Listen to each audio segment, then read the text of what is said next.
One of the most convenient additions for Pixel 3 and Pixel 3 XL this year was the support for wireless charging.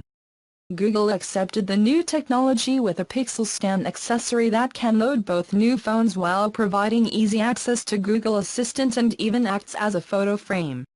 But it turns out that there is a catch. If you want to get the fastest wireless charging speeds to get out of your Pixel 3, you need to own the Pixel Support or another, Google-licensed 10W wireless charger to take advantage of the speeds of the otherwise. Even if you are using a third-party charger that can support a faster wireless load, it is stuck in the 5W key specification that serves as the base key load speed.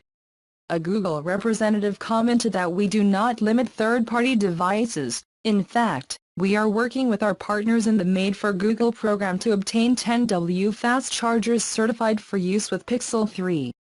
The 10W Pixel 3 charger, which will be launched in the coming weeks. Pixel Stand and Pixel 3 work together through the protocol we have developed for fast loading. Everything else is loaded into the key 5W industry standard.